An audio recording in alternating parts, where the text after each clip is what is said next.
सभी भाई बहनों को जय मसीह की। परमेश्वर का न्याय, रोमियो अध्याय 2। अतः हे दोष लगाने वाले, तू कोई क्यों ना हो, तू निरुत्तर है, क्योंकि जिस बात में तू दूसरों पर दोष लगाता है उसी बात में अपने आप को भी दोषी ठहराता है।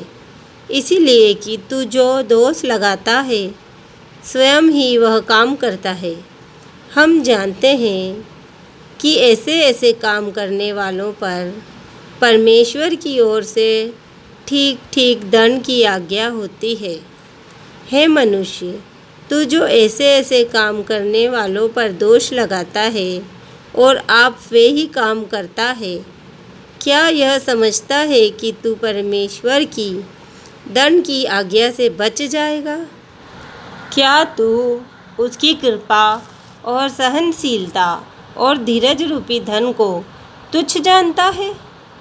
क्या यह नहीं समझता कि परमेश्वर की कृपा तुझे मन फिराव को सिखाती है, पर तू अपनी कठोरता और हठीले मन के कारण उसके क्रोध के दिन के लिए, जिसमें परमेश्वर का सच्चा न्याय प्रकट होगा, अपने लिए क्रोध कमा रहा है।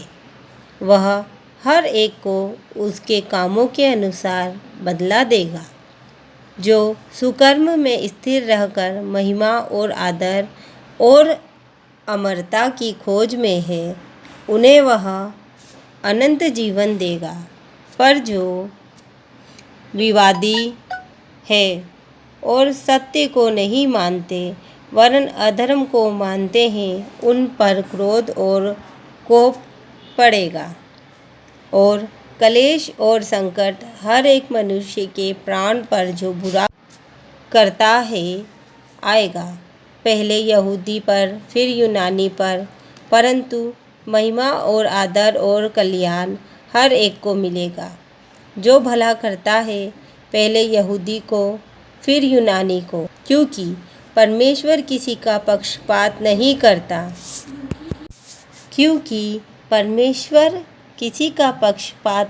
करता। इसलिए जिन्होंने बिना व्यवस्था पाए पाप किया वे बिना व्यवस्था के नष्ट भी होंगे, और जिन्होंने व्यवस्था पाकर पाप किया उनका दंड व्यवस्था के अनुसार होगा, क्योंकि परमेश्वर के यहाँ व्यवस्था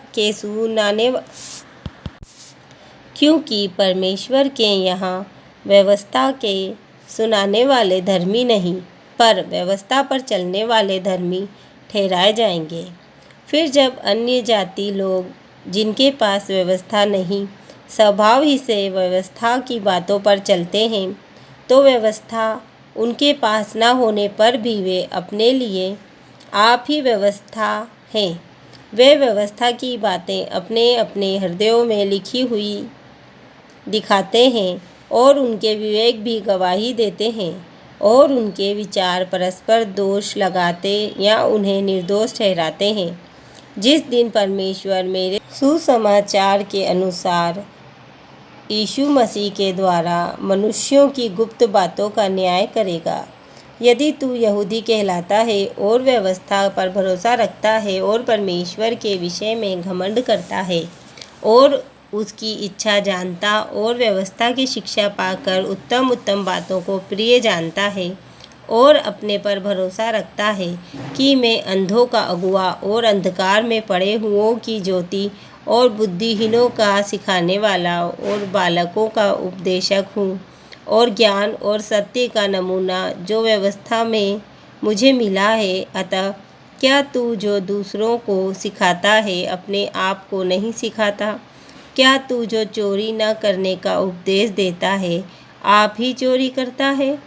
तू जो कहता है व्यभिचार न करना, क्या आप ही व्यभिचार करता है?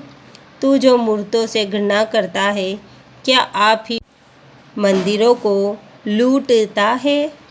तू जो व्यवस्था के विषय में घमंड करता है, क्या व्यवस्था ना मानकर परमेश्वर का अनादर करता है? क्योंकि तुम्हारे कारण अन्य जातियों में परमेश्वर के नाम की निंदा की जाती है। जैसा लिखा भी है। यदि तू व्यवस्था पर चले तो खतने से लाभ तो है, परंतु यदि तू व्यवस्था को ना माने तो तेरा खतना बिना खतना की दशा ठहरा। इसीलिए यदि खतना रहित मनुष्य व्यवस्था की विधियों को माना करे तो क्या उसकी बिन खतना की दशा खतने के बराबर ना गिनी जाएगी? और जो मनुष्य शारीरिक रूप से बिन खतना रहा, यदि वह व्यवस्था को पूरा करे तो क्या तुझे जो लेख पाने और खतना किए जाने पर भी व्यवस्था को माना नहीं करता है, दोषी ना ठहराएगा?